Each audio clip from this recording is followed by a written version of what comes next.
Hey students, welcome back to Science for Class 7. Today we begin with the topic heat.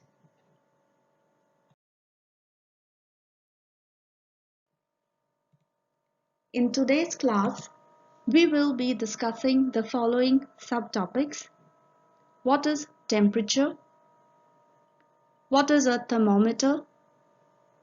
Kinds of thermometers and their uses. Transfer of heat. Conductors and insulators of heat. And kinds of clothes we wear in summer and winter.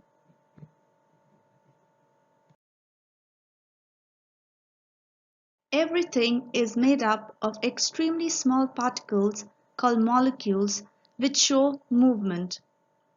When a hot object and a cold object come in contact with each other, a type of energy flows from the hot object to the colder one.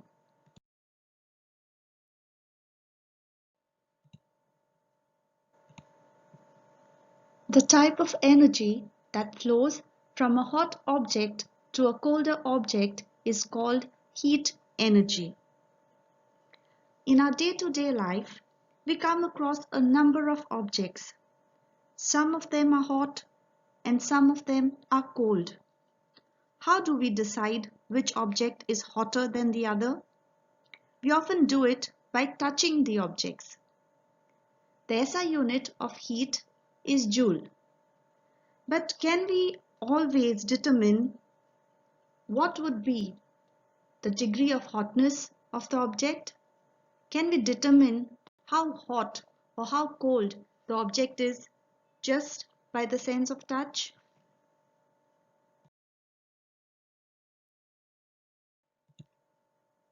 This brings us to yet another subtopic, which is temperature. So what is temperature?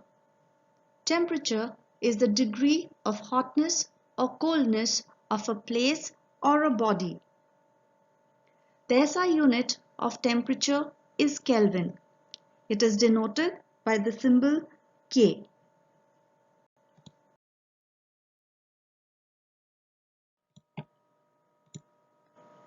Since we cannot always rely on our sense of touch to decide whether an object is hot or cold, we need to rely on special devices to measure temperature. The instrument used to measure temperature is called a thermometer. Temperature is measured using different temperature scales. The commonly used scales are the Celsius scale, Fahrenheit scale, and Kelvin.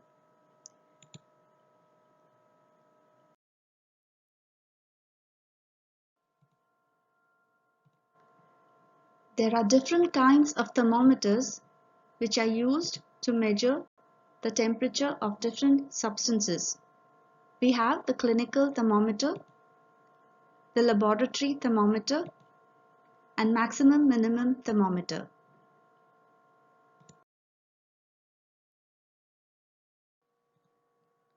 The clinical thermometer. The thermometer that measures our body temperature is called a clinical thermometer. Let us look at this thermometer a bit more closely. The commonly used clinical thermometer is made up of a narrow capillary tube of thick glass. At the end of the capillary tube is a thin glass bulb which is filled with mercury. Now, why is mercury preferred in thermometers?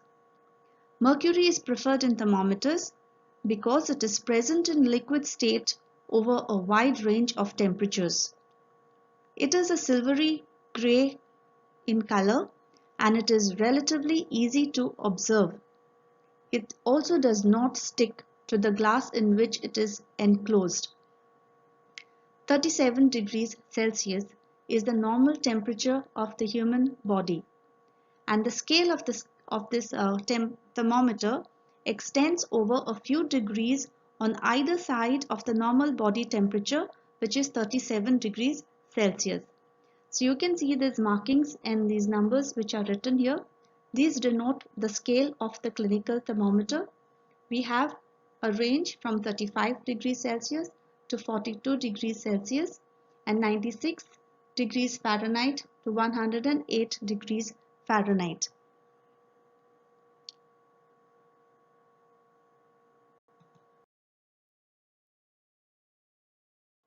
Now look at this area which is circled. There's something special about this part of the clinical thermometer. Just above the bulb containing mercury, the clinical thermometer has a kink in its glass tube. The kink prevents the backflow of mercury into the thermometer bulb when the thermometer bulb is removed from the mouth of the patient. This kink prevents the mercury level in the thermometer tube from falling on its own. Due to this, we can read the correct body temperature of the patient even after removing the thermometer bulb from his mouth.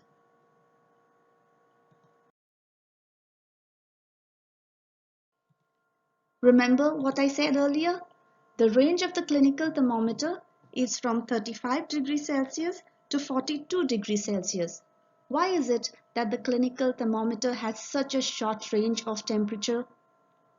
The reason is because this clinical thermometer is used to measure the temperature of the human body, and the temperature of the human body normally does not go below 35 degrees Celsius and does not go above 42 degrees Celsius.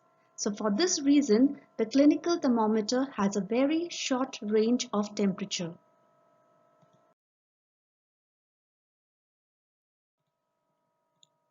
While using the clinical thermometer, there are certain precautions that need to be taken. First, the clinical thermometer should not be used for any object other than the human body. The clinical thermometer should be washed before and after use, preferably with an antiseptic solution.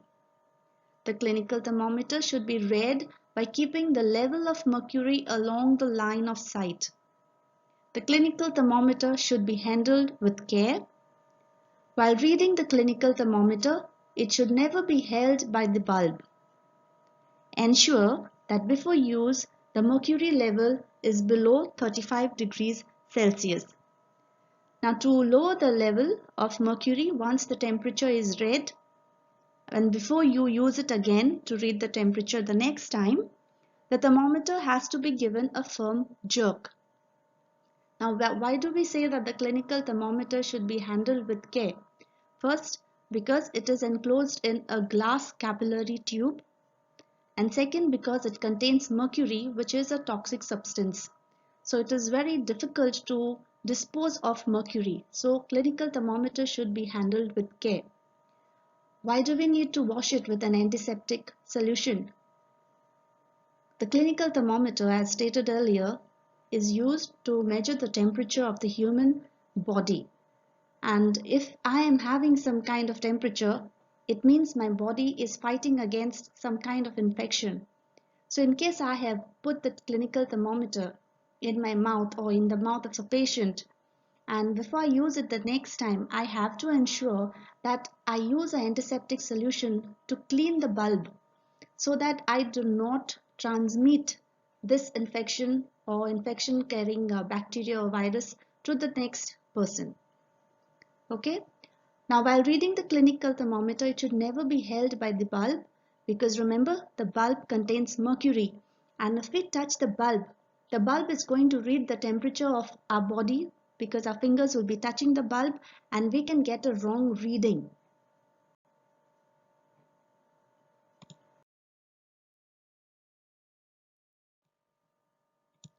Like I've said earlier, there is a lot of concern over the use of mercury in thermometers.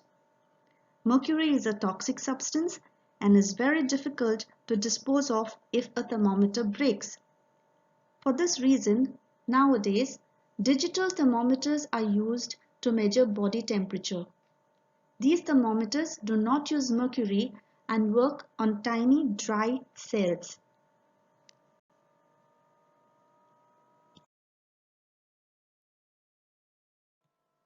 The laboratory thermometer.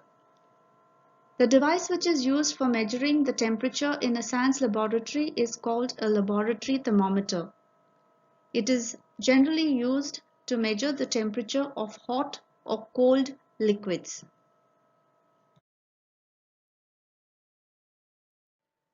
This thermometer, as I've said, is made up of a long glass tube having a thin bore.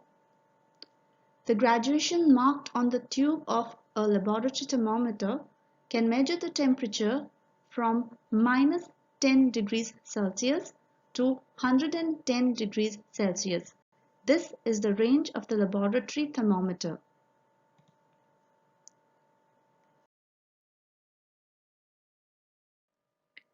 Before we discuss about the precautions that need to be taken while handling a laboratory thermometer, let us discuss about how we should be reading or using the laboratory thermometer to measure temperature. While measuring temperature, the laboratory thermometer should be held vertically. The thermometer bulb should be surrounded from all sides by the substance whose temperature is to be measured. The thermometer reading is to be taken while its bulb is still inserted in the substance or whose temperature is being measured, and the mercury level has to be along the line of sight. The thermometer should not be held by its bulb, and we have to note down the temperature reading by keeping the thermometer bulb immersed in water. Because if the thermometer bulb is taken out of the water, then its mercury thread will start falling, and this will give a wrong reading for the temperature of hot water or for cold water. Now the reason why the mercury thread would start falling on its own is because the laboratory thermometer does not have the presence of the kink which is present in the clinical thermometer. Do you remember the use of the kink in the clinical thermometer? Yes, it prevents the backflow of mercury when the thermometer is removed from the mouth of the patient. But in this case, since there is no kink, the mercury level will start dropping on its own. Now let's discuss about the precautions that need to be taken while using a laboratory thermometer.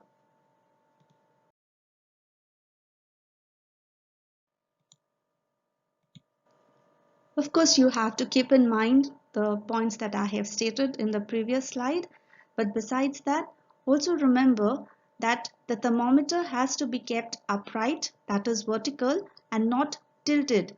Also, the bulb should not touch the surface of the container in which it is kept. Now, if I am taking the temperature of a hot liquid, removing the thermometer from a boiling water bath and immediately immersing it in an ice bath can cause the thermometer to break. So care has to be taken to ensure that once you remove the thermometer, the laboratory thermometer from a hot water bath, you rest it for a while before you use it to test the temperature of a colder liquid.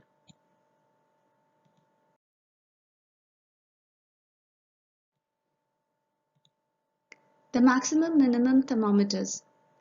These are the special thermometers which automatically record the maximum and minimum temperature of the day.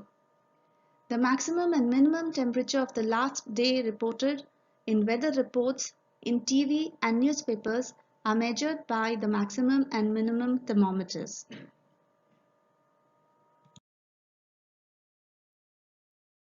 Now that you know the difference between heat and temperature and the different devices used to measure temperature, let us discuss about how the transfer of heat takes place.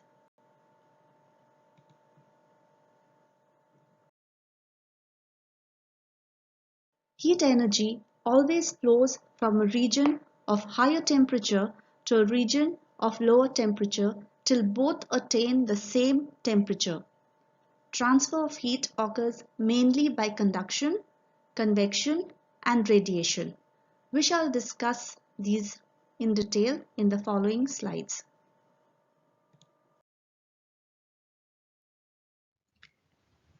You might have observed that frying pans become hot when kept on a flame. It is because The heat passes from the flame to the utensil.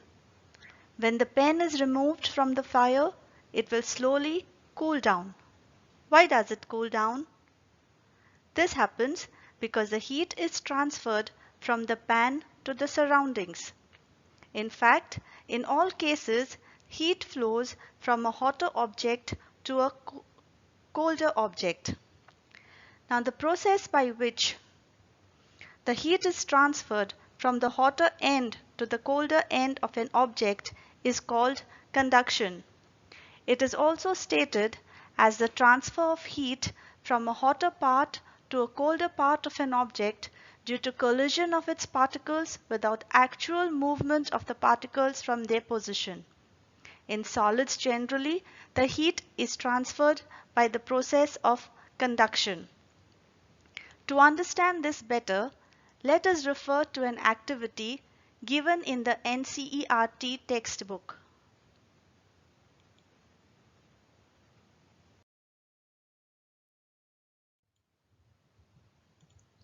The flow of heat through a metal strip. If you take a rod or a flat strip of a metal and fix small pieces of wax on it, taking care to see that the wax pieces are fixed at equal distances from each other. Next, you have to either place this metal strip between two bricks or you may fix it on a clamp. Now we have to heat one end of the strip and observe what happens. What do you think will happen to the wax pieces? As heat is applied, you will see that the wax piece which is closest to the heat is going to melt first. And as the time progresses, slowly each of these wax strips pieces will melt. Now why did this happen? This happens because the heat is transferred from the hotter end of the metal strip to the colder ends. So the heat is conducted in this solid.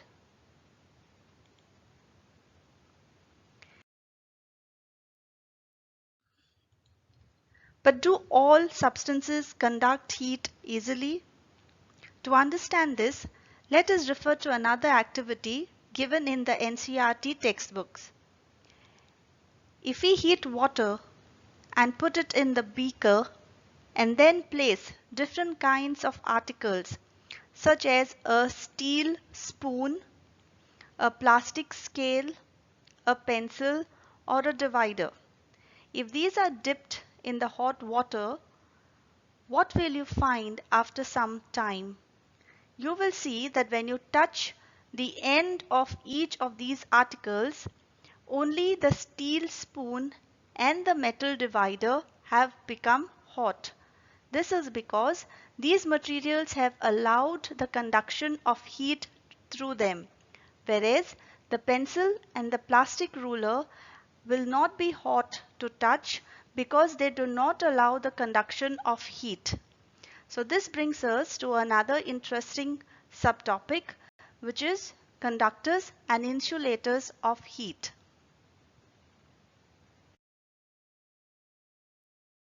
Conductors and insulators of heat.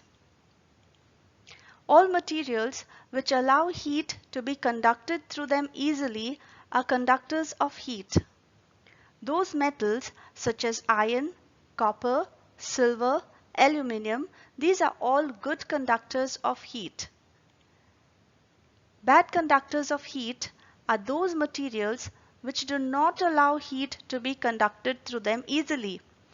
They are also known as insulators of heat. Wood, plastic and glass are insulators of heat.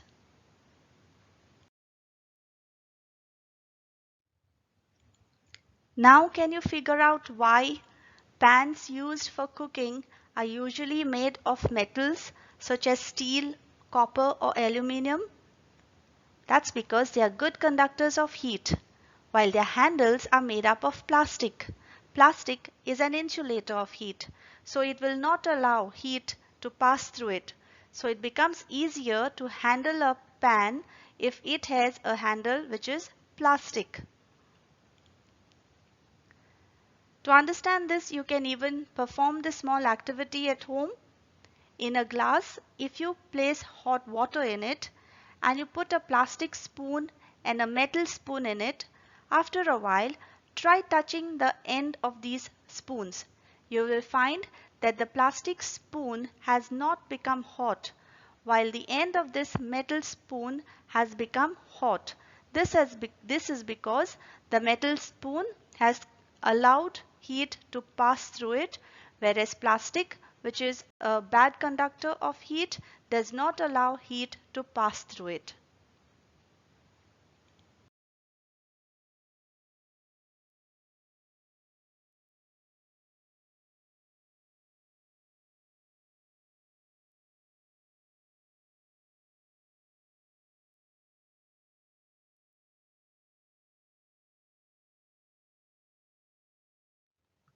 Now let us see what is meant by convection.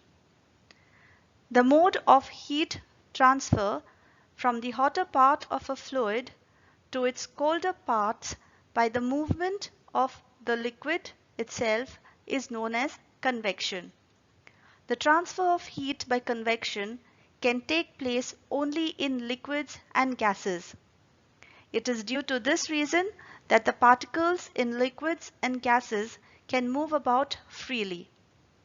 The transfer of heat by convection cannot take place in solids because the particles in solids are fixed at a place and cannot move about freely.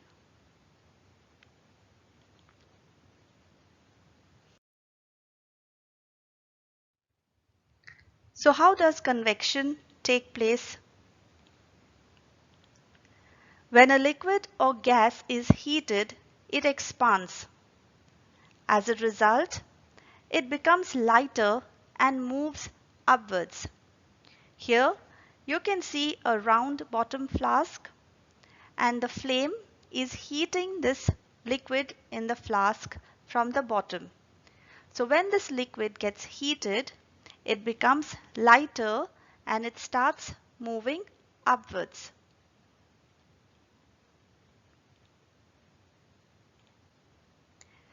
Now the cooler and heavier fluid from the surrounding rushes to take its place and is heated in turn. So here we have the hot liquid. It starts rising up, while the colder liquid which was present here in the surrounding starts moving down and takes the place of the hotter liquid. This process continues and gives rise to a convection current through which heat energy flows and the entire liquid or gas gets heated.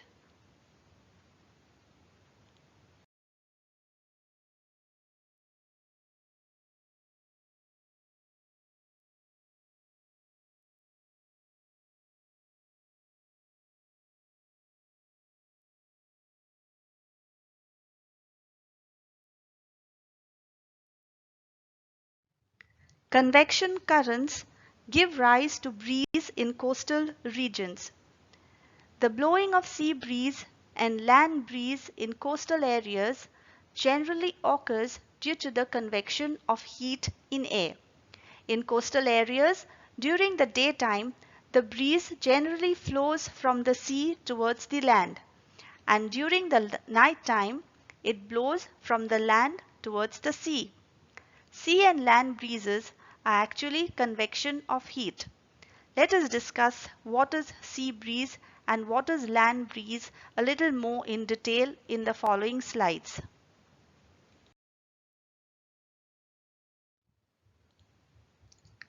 During the day, the land heats up more than water. Due to this, the air over the land becomes hotter and lighter and rises up. So the air from the sea, which is cooler and heavier, rushes to take the place created by the hot rising air. Therefore, a sea breeze blows during the day. This cycle will continue during the day.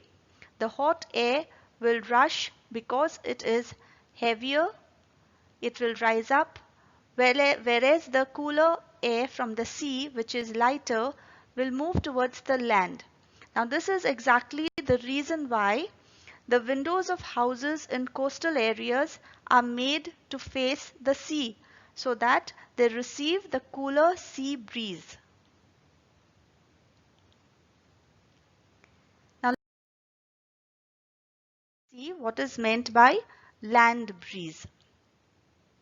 During the night, the land loses heat faster than water and becomes cooler, and the air over the sea, which is now warmer than the air on the land, will rise up, and the cooler air from the land rushes to take its place.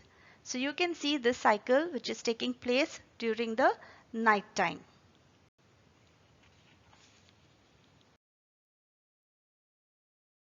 Applications of convection.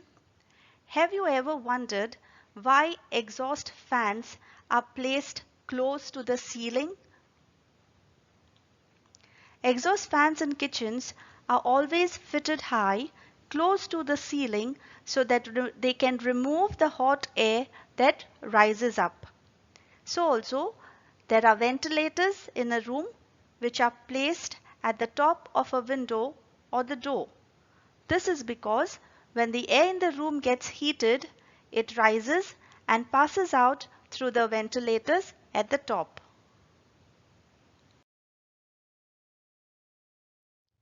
Now let us see how heat transfer takes place by radiation. The mode of transfer of heat through which heat energy from a hot body to a cold body by means of heat rays without any material medium between them is known as radiation. Example, the sun's heat reaches the earth by the process of radiation. The sun is very far away from the earth, and there is mainly an empty space or vacuum between the sun and the earth. Even then, the heat from the sun reaches the earth. How does this take place?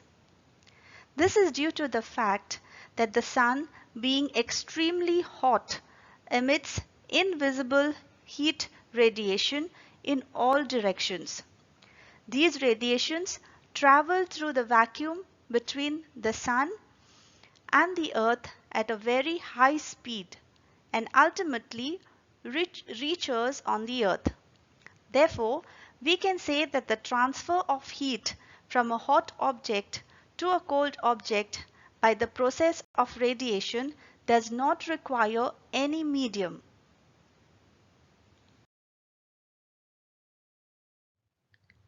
Applications of heat transfer by radiation. In our daily life activities, we have many situations where heat is transferred by radiation through air. For example, let us see if a hot utensil filled with hot milk is kept away from the flame, then it cools down by transferring its heat to the surroundings by radiation. Also, if we stand next to a burning fire, then we will feel the heat of the fire falling on our face. The heat is transferred from the fire to our face by the process of radiation.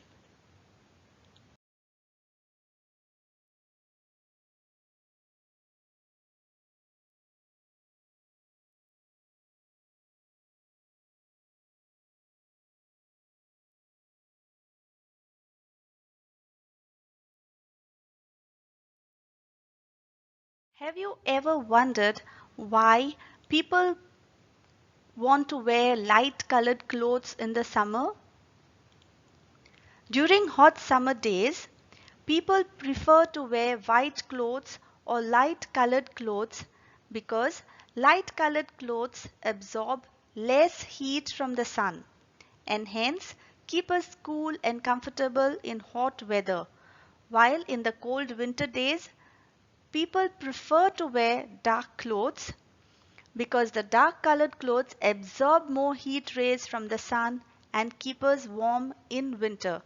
Thus, we can say that dark colored objects absorb heat better and also emit heat better than light colored objects.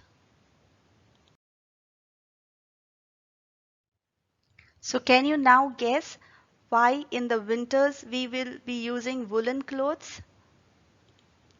In the winters, we use woolen clothes because wool is a poor conductor of heat.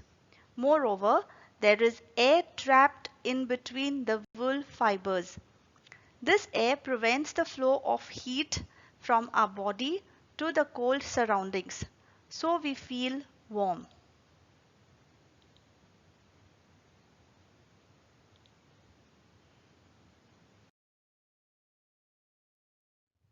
Let us quickly summarize all that we have learned in today's class.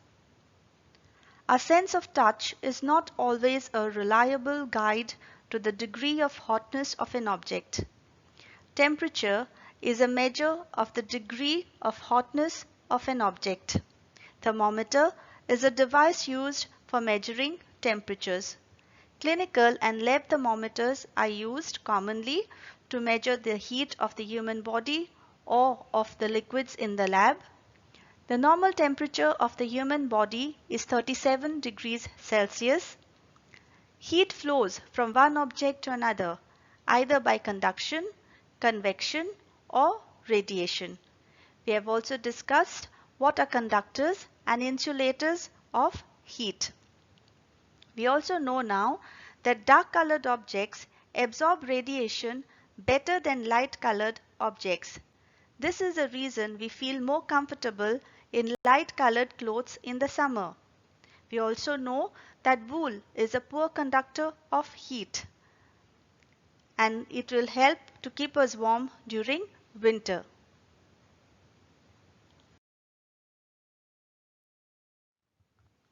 Do revise the concepts covered in today's class. I'll see you soon with the next video. Till then, stay safe. Thank you for watching.